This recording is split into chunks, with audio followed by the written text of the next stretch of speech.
టికెట్ల పెంపుపై AP cinematography మంత్రి కందుల దుర్గేష్ కీలక ప్రకటన చేశారు. మూవీ విడుదలయ్యేటప్పుడు అప్పటికప్పుడు టికెట్ ధరలు పెంచుకోకుండా ఒక సమగ్ర విధానాన్ని అమలు చేస్తామని తెలిపారు. సినిమా పరిశ్రమకు, ప్రేక్షకులకు న్యాయం జరిగేలా టికెట్ల రేటు ఉండేలా చర్చలు జరుపుతున్నామని వెల్లడించారు.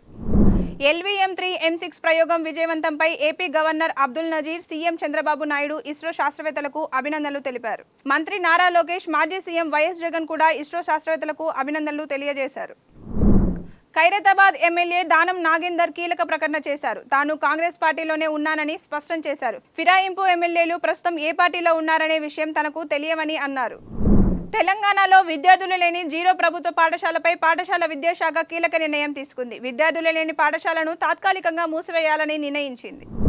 హీరోయిన్ డ్రెస్లపై నటుడు శివాజీ చేసిన వ్యాఖ్యలకు క్షమాపణ చెప్పారు. అయితే తాను ఎవరికీ భయపడనని అన్నారు. తప్పు నా వైపు ఉంది కాబట్టి ఎన్నిసార్లు అయినా క్షమాపణలు చెప్తానని వ్యాఖ్యానించారు.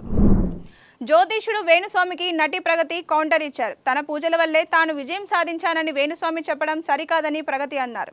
కఠిన సాధన, నిరంతర కృషి వల్లే తాను ఈ విజయాన్ని సాధించగలిగానని చెప్పారు. మహారాష్ట్ర రాజకీయాల్లో కీలక పరిణామం చోటు చేసుకుంది. 2 దశాబ్దాల తర్వాత ఉద్ధవ్ ఠాక్రే, రాజ్ ఠాక్రే కలుసుకున్నారు. బృహన్ ముంబై మున్సిపల్ కార్పొరేషన్ ఎన్నికల్లో శివసేన, MNS కలిపి పోటీ చేస్తాయని ఇరువురు అగ్రనేతలు ప్రకటించారు. హైదరాబాద్లో Tollywood pro league cricket tournament అట్టహాసంగా ప్రారంభమైంది. క్రికెట్ దిగ్గజాలు కపిల్ దేవ్, వీరేంద్ర సెహ్వాగ్, సురేష్ రైనా ఈ లీగ్ను ప్రారంభించారు. విజయ్ హజారే ట్రోఫీలో భారత స్టార్ ఆటగాళ్లు విరాట్ కోహ్లీ, రోహిత్ శర్మ సెంచరీలతో అదరగొట్టారు. ఆంధ్రతో జరిగిన మ్యాచ్లో ఢిల్లీ జట్టు తరపున విరాట్ కోహ్లీ 83 బంతుల్లో 100 పరుగులు సాధించి శతకం పూర్తి చేశాడు. మరోవైపు సిక్కింతో జరిగిన మ్యాచ్లో ముంబై తరపున రోహిత్ శర్మ 155 పరుగులు చేశాడు.